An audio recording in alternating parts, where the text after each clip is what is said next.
No more mutants. Those are the ominous words once uttered by the Scarlet Witch, and it looks like that prophecy is coming true, with Marvel vs. Capcom 4 looking increasingly more likely as we draw closer to this weekend and the Capcom Cup and PlayStation Experience. Guys, boys, girls, in-betweeners, Red Gambit here, back with another update for Marvel vs. Capcom 4 and the rumor mill that is going crazy surrounding it. It's going absolutely nuts. If it was in high gear before, it has kicked into overdrive. So I'm here to hopefully give you guys some information and also quell some fears that have been coming up in the last 24 hours regarding this title. Now, before we go any further, it is important to note that these are still just rumors. What I'm going to show you is still nothing to confirm the existence of the game. It is still a thing which is in limbo. We don't know what's going to happen with it, but it's important to remember that it does look very likely in spite of all that. But just that one caveat, rumors. Now that's out of the way. Let's talk about what the biggest developments have been since the last video that I put up, and easily the biggest development was the quote-unquote leaked screenshots from the Marvel vs. Capcom 4 announcement trailer. You can see those up on your screen now.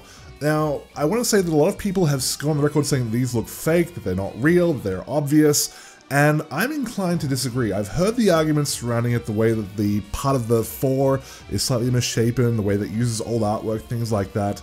And the thing is that still, in spite of those things, those images are still very technically competent. Now, take it from a person who works with Photoshop every day as a professional, someone who's worked as a graphic designer, that's me in case you can't tell. I can say with honest sincerity that this is something that'd be very hard to fake. If you're going to go to all the trouble of cooking up a weird looking 4 logo that has like all these different effects laid onto it and whatnot, it looks really clean and sharp, why would you have just one tiny corner a little bit off? Why would that escape your notice? And why would that be the one key indicator to go, oh, this is fake? You know, things like that. Things like the way the 3D shots around the 4 work with the recycled artwork, the way that it's reflected in the surface of the material, the steel, things like that. These are all things that, while I want to say they're very far from, like, it doesn't say that these things are impossible to fake. You can fake them absolutely, but it would take a lot of work and a lot of effort and a lot of skill with programs including Photoshop and potentially some 3D rendering software.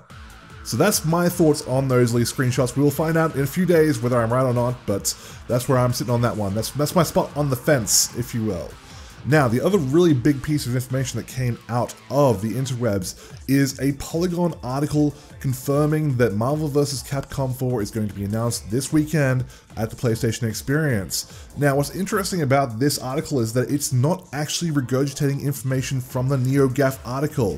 When you check the author on Twitter, he actually answered questions regarding it and did state that these were coming from sources that were independently verified. They were not just from the NeoGAF article, they were their own separate sources of information. So if that is true, we have got a lot of people all separately confirming that this is going to be happening this weekend. So if this is a hoax, it is one incredibly well orchestrated, folks. I can tell you that right now. Now, what's interesting about this is if we take this at face value and we see, okay, there's a very good chance that Marvel vs. Capcom 4 is going to be happening. The next logical question is that what's going to be happening to mutants within that game? Because part of that Polygon article, which has got people quite worried, is that it's talking about how it's going to be focusing very heavily on the Marvel Cinematic Universe properties, things like Iron Man, things like the Avengers, Guardians of the Galaxy, so on and so forth. It's not going to be looking at mutants per se. And the reason for that, if you're not aware, is that Fox owns the cinematic rights to mutants. They own everything that there is to do with mutants in the whole cinematic universe. So that's why you never see any reference to them in any Avengers movie or anything like that. Even when mutants do appear in those movies, they're called something else. And that's to avoid the legality that would arise should they say the M-word.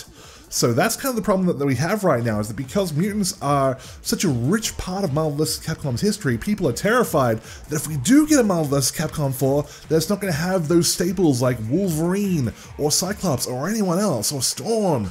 It's going to be all these new characters that people are, not as hype about. And I'm here to kind of allay some of those concerns that people have. Now, before I go any further on this, it is important to also note that I am not a lawyer. I just got through telling you that I was a graphic designer. So I have been keeping an eye on this story for a very long time regarding the legality of who owns what regarding Marvel properties, because I am a little bit of a film buff outside of all my fighting game experience. And so I feel like I know a bit more than what certain famous YouTube personalities have been saying about this sort of thing, and kicking up a little bit of controversy in the process. So if I'm wrong, please feel free to tell me in the comments. Flame me, say nasty things about me, tell me that I've got my head up my ass. But this is truth as far as I know. Let's start with the facts. It is absolutely no secret that Marvel has been downplaying mutants in the last few years because Fox does own those cinematic rights. Mutants, if you're not aware, in the Marvel Comics universe have very much fallen into the background. They've become much less prevalent than they used to be. A lot of major characters have either been killed off or just don't show up anymore. Wolverine is dead, Cyclops is dead, Gambit has disappeared. Other characters like that are just gone, and the ones that do remain are, as I said, just not very important in the grand scheme of things that are playing out right now. But the distinction that I do want to make is that Fox only owns the cinematic rights that are tied to mutants. They don't own the rights for media as a whole. So if they're going to make a movie, they can make it about mutants. If they want to make a game based on that movie, they can do that as well. But when it comes to just raw comic material, that's where Marvel still owns the rights to those characters. It's why Fox has owned the rights to X-Men for the last, what, 15 years or so?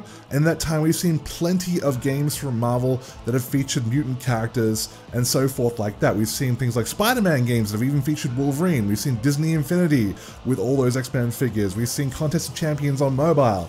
All these kind of things point to the fact that they do not exclusively have the rights to mutants in every form of media. Now, by the same token, Sony also owns the rights to Spider-Man. And a lot of people are saying, well, Spider-Man's safe because he's in the Avengers, so that means that Marvel owns them. No!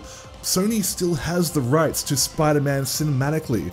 The only reason that Spider-Man appeared in the most recent Avengers movie, or actually it was Captain America, I should say, is because they worked out a deal with Marvel to say, okay, we will give you back the usage of this character, however, we still own the rights, we still retain that profit-sharing arrangement, and whatever the hell they worked out, I don't know the specifics of it, but that is the way that it works. Sony still retains the cinematic rights to Spider-Man to a certain degree. The only reason that we don't see the same thing happening with Fox is because they haven't come to the table just yet.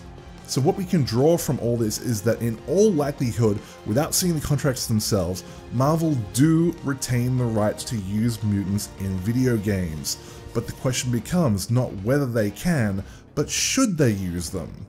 Because the bad news is that, as I said, mutants have fallen back to the wayside, and in their place, Marvel have been building up a different group called the Inhumans.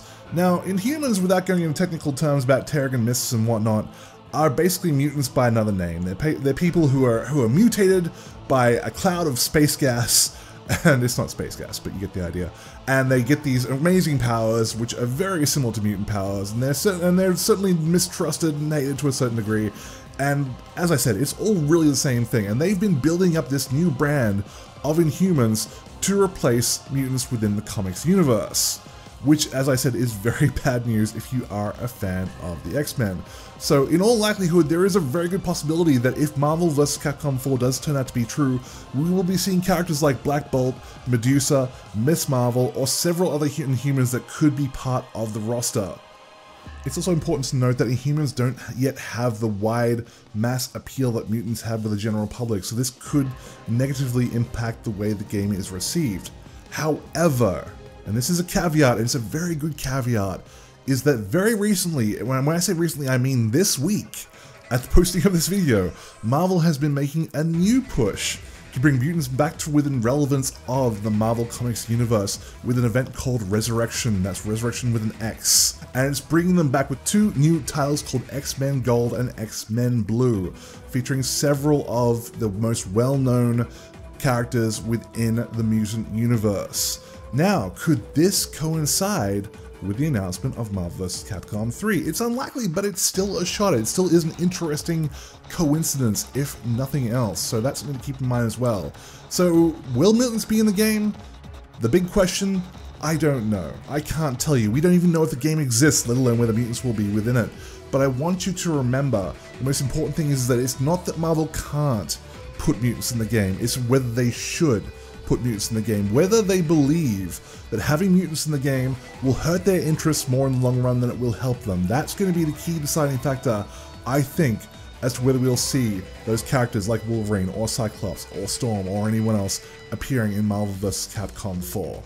So that's it, guys. That's all I've got for you. That is the information, everything we know up until the point of, well, pretty much now, actually.